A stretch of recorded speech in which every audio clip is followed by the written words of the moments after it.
Hello students, आज का मेरा वीडियो डायमेंशनल एनालिसिस पर बेस्ड है। ये क्लास 11th की फिजिक्स का टॉपिक है डायमेंशनल एनालिसिस। चलिए देखते हैं dimensional analysis.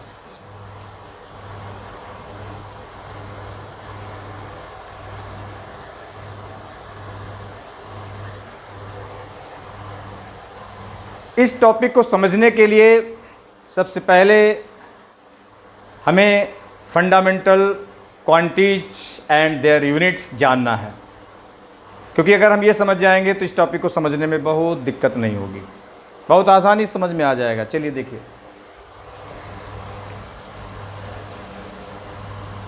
Fundamental quantities and their units, यानी fundamental units.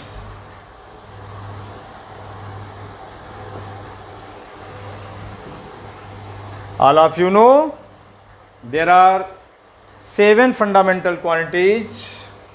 They are length, number 2 mass, number 3 time, number 4 electric current, number 5 temperature, number 6 luminous intensity,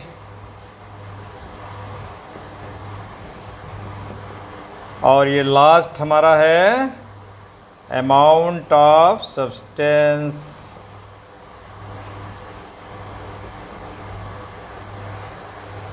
अब इनके हम यूनिट्स लिखेंगे। सभी एसआई यूनिट्स हैं। यूनिट ऑफ लेंथ, यानी फंडामेंटल क्वांटिटीज के units ही फंडामेंटल क्वांटिटीज के यूनिट्स ही फंडामेंटल यूनिट्स कहलाएंगे। Length unit you know metre. Mass का यूनिट क्या होगा बताइए?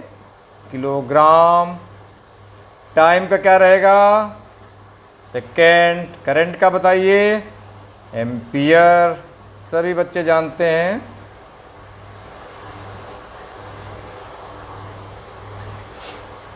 Temperature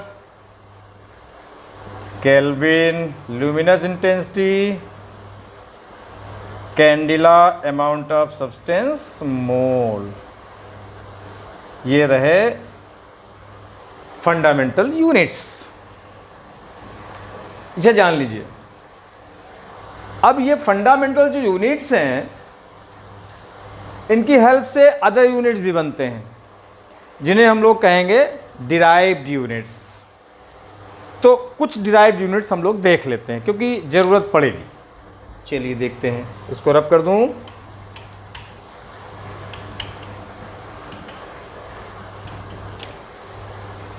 derived units.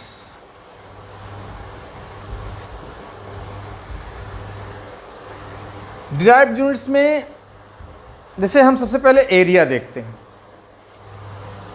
एरिया का फॉर्मूला सबको लर्न है, लेंथ इनटू ब्रेथ। अब हम लेंथ का यूनिट लिख दें और ब्रेथ का यूनिट लिख दें तो बन जाएगा हमारा एरिया का यूनिट। तो लेंथ का यूनिट बताइए? मीटर। ब्रेथ का यूनिट भी क्या होगा? मीटर, क्योंकि लेंथ तो ये भी है हमारी। मीटर बन जाएगा मीटर स्क्वायर, ऐसे भी लिख सकते हैं। दूसरा हम बता रहे हैं वॉल्यूम। वॉल्यूम क्या होगा? Length into breadth into height. इसके भी यूनिट लिख दीजिए, मीटर मीटर मीटर, और ये यूनिट हमारा रहा मीटर क्यूब। इसी प्रकार से और भी फिजिकल क्वांटिटीज हैं। देखिए ज़रा, वेलोसिटी का चलिए लिखते हैं। Velocity displacement upon time. Displacement distance unit metre, और ये रहा टाइम यानी सेकेंड।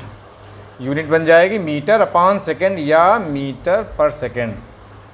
चार जितने भी बहुत सारी आप लोगों को याद भी होंगी।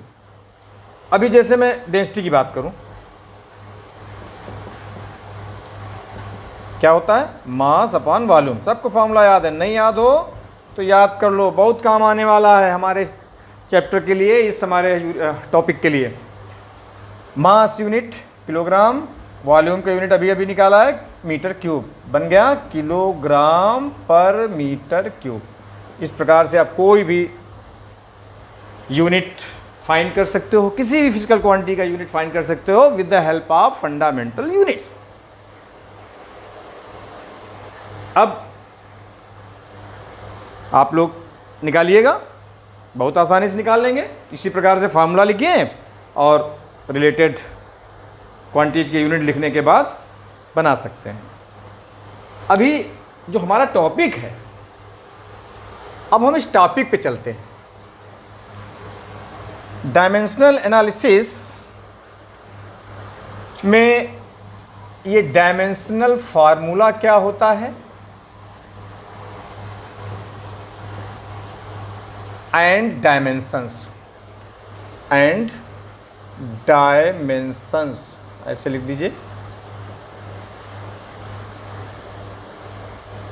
इसको समझिए, है क्या आखिर ये हमारा डायमेंशनल फार्मूला क्या है, डायमेंशंस क्या हैं, चलिए देखते हैं।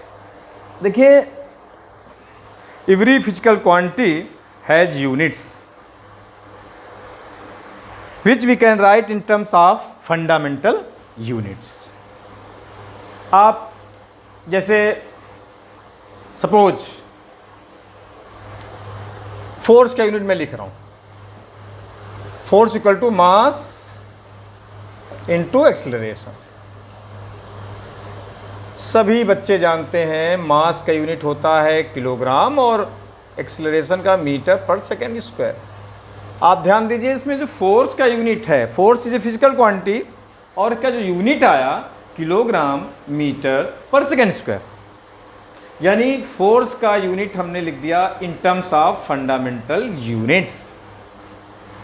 अब हम फंडामेंटल यूनिट में लिखने के बाद अगर हम लिख इस टर्म में, यानी एम एल टी थीटा ए एक्सेट्रा, अगर हम फंडामेंटल यूनिट्स में लिखने के बाद एम एल टी थीटा ए में रिप्रेजेंट कर दें तो बन जाएगा डायमेंशनल फार्मूला। जैसे इसको हम देखिए, सबसे पहले तो हम ये देखेंगे एम किसके लिए लिखेंगे, एल किसके लिए लिखेंगे, टी किसके लिए, इस प्रकार से थीटा ए एक्सेट्रा। एम देखिए आपका मास के लिए लिखा जाएगा जिसका यूनिट होता है किलोग्राम। एल लिखा जाएगा लेंथ के लिए बच्चों, यानी जिसका यूनिट है मीटर। टाइम, टी टाइम के लिए लिखा जाएगा, यूनिट होता है सेकेंड। थीटा, थीटा देख रहे हैं, इसे हम लोग के भी लिख सकते हैं, थीटा और के। ये हमारा होगा टेम्परेचर के लिए, जिसका यूनिट आप जानते हो केल्विन होता है। और ए इलेक्ट्रिक करंट के लिए लिखेंगे, और इलेक्ट्रिक करंट का यूनिट सभी लोग जानते हो एम्पियर। इलेक्ट्रिक करंट का यूनिट एम्पियर होता है ना, उसके लिए हम लोग ए लिखेंगे। फिर से ध्यान दीजिए, मास के लिए कैपिटल एम लिखेंगे, ध्यान दीजिए। डायमेंशनल फार्मूला हमारा मास के लिए होगा कैपिटल एम, लेंथ के लिए होगा कैपिटल एल, टाइम के लिए होगा कैपिटल टी, टेम्परेचर के लिए होगा थीटा आर के। चाहे थीटा लिखो या के लिखो, थीटा कैपिटल लेटर में लिखा जाएगा। इलेक्ट्रिक करंट में हमारा कैपिटल ए होगा।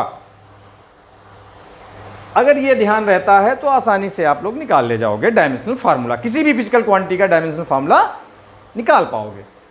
जैसे मैं यहाँ पे मैंने देखिए फोर्स का लिखा था मैंने, मास इनटू एक्सेलरेशन, यानी किलोग्राम मीटर पर सेकेंड स्क्वायर, इसका यूनिट हो गया। अब ध्यान दीजिए, अगर आप लोग इसका अगर हम डायमेंशनल फार्मूला लिखेंगे, dimensional formula force, kilogram. Kilogram किसका यूनिट है? मास का। मास के लिए क्या लिखना था मुझे? Capital M. तो मास के लिए मुझे कैपिटल एम लिखना था, मैंने लिख दिया। मीटर, मीटर किसका यूनिट है? लेंथ का। इसके लिए क्या लिखना है? कैपिटल एल लिख दिया। सेकेंड, सेकेंड के लिए यानी टाइम का यूनिट है, उसके लिए क्या लिखना था? कैपिटल टी लिख दिया। पावर कितनी है? -2।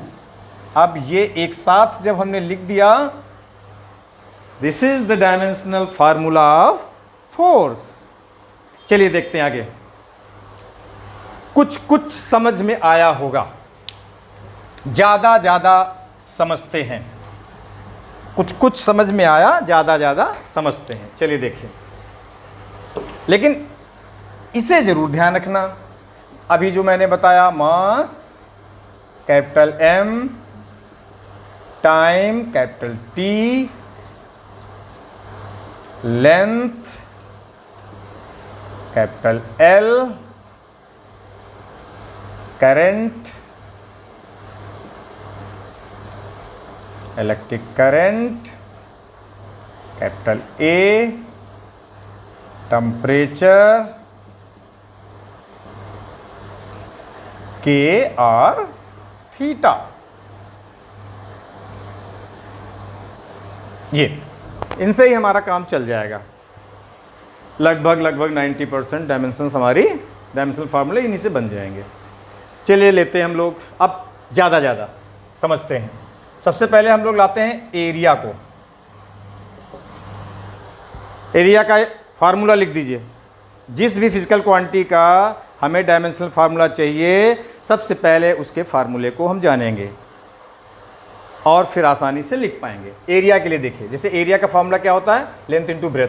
अब सबको पता है लेंथ यूनिट मीटर, ब्रेथ का भी यूनिट मीटर, तो मीटर स्क्वायर हो गया। और मीटर किसका यूनिट होता है? लेंथ का होता है ना?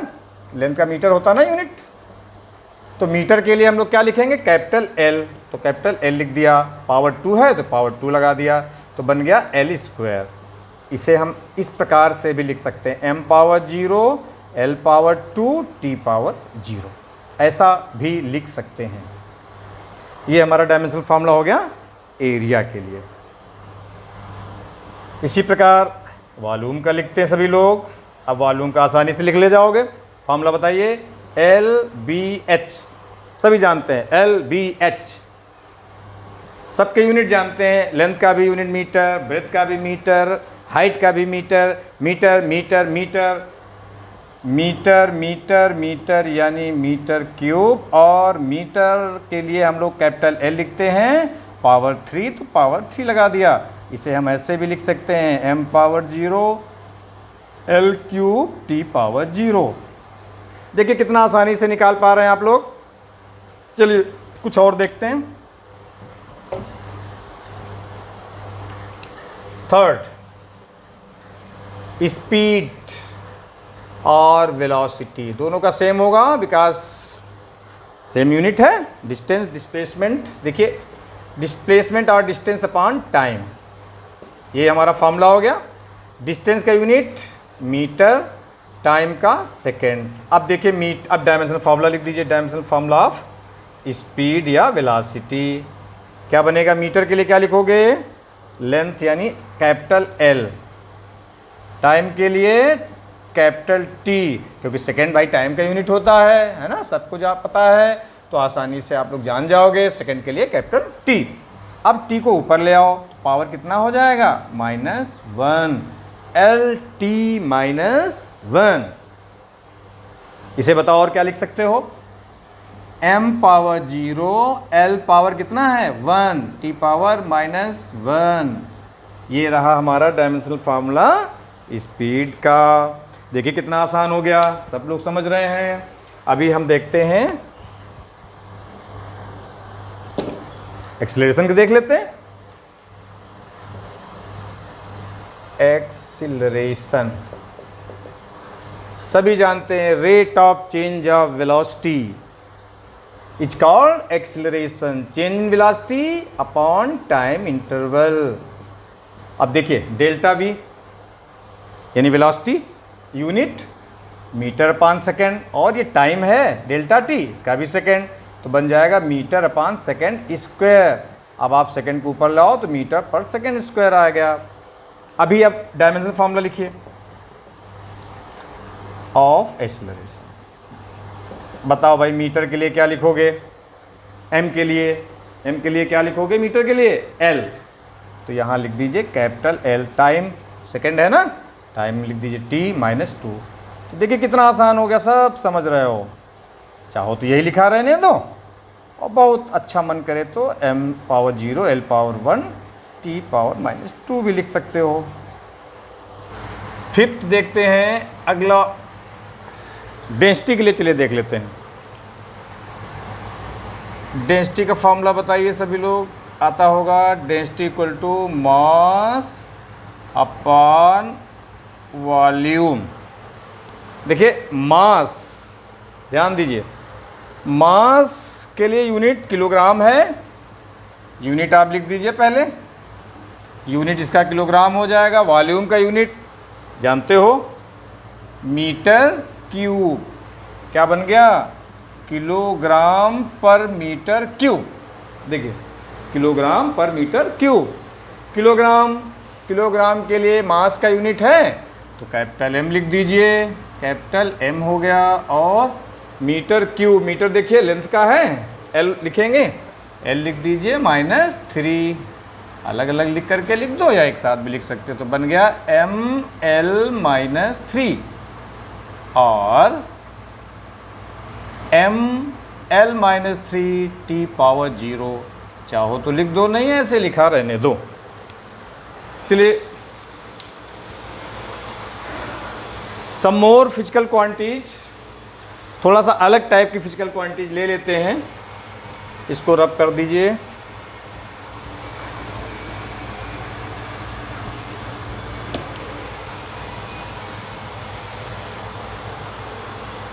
अब हम लेते हैं यूनिवर्सल ग्रेविटेशनल कांस्टेंट, सबने सुना होगा, जान लीजिए। Universal gravitational constant capital G से रिप्रेजेंट करते हैं। अब देखिए इससे रिलेटेड एक फार्मूला कोई ढूंढिए। चलिए मैं बता देता हूँ, याद रखना होगा, क्योंकि हम जब कैपिटल जी का डायमेंशनल फार्मूला निकालेंगे तो हमें लिखना ही होगा इससे रिलेटेड फार्मूला। चलिए ये फार्मूला सबको याद होगा, F equal to capital G m1 m2 upon R square. ये फार्मूला हमारा न्यूटन्स लॉ ऑफ ग्रेविटेशन से आया है। अब हमें तो चाहिए जी का, तो इससे जी बना लीजिए, G equal to F R square upon m1 m2। अब आप देखिए आसानी से रख सकते हैं dimensional formula of G equal to F. ये फोर्स के लिए पहले रख दीजिए। अब देखिए force equal to M A होता है, मास के लिए कैपिटल एम और ए के लिए एल टी माइनस 2 बन जाएगा mlt-2। देखिए एक्सेलरेशन का निकलवा चुके हैं, lt-2 मास के लिए m होगा। अब आसानी से समझ में आ रहा है, mlt-2 f का बन जाएगा mlt-2 r क्या है, डिस्टेंस है, डिस्टेंस यानी मीटर यूनिट होगा। मीटर के लिए कैपिटल L लिखोगे तो L लिख दीजिए L स्क्वायर अपॉन m1 मास, मास के लिए कैपिटल M, तो ये रहा कैपिटल M। इस मास के लिए भी कैपिटल M, दोनों मास हैं। देखिए एक मास से एक मास हमारा कैंसिल हो जाएगा, इसको हटा दीजिए तो देखिए क्या आ रहा है, m-1 L पावर 1 और L पावर 2 बन गया L पावर 3, पावर ऐड हो जाती ना, T पावर -2। ये रहा dimensional formula of capital G। I hope dimensional formula निकालने का मेथड सीख गए होंगे। और हाँ, यहाँ पे देखिए डायमेंशनल फार्मूला एंड डायमेंशंस लिखा हुआ है। ये डायमेंशंस क्या होता है, देखिए डायमेंशंस वास्तव में ये जो पावर्स आती हैं m power -1, L power 3 T power -2, ये जो पावर्स रेज्ड हैं ये पावर्स ही डायमेंशंस होंगी।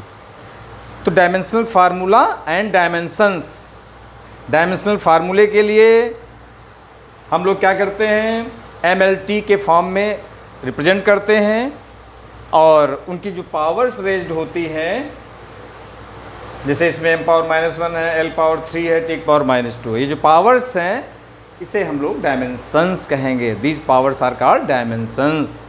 Got it. अब हम लोग अपने नेक्स्ट लेक्चर में यूजेज ऑफ डायमेंशनल फार्मूला देखेंगे और रिलेटेड एक्सरसाइज की प्रैक्टिस करेंगे। Thank you.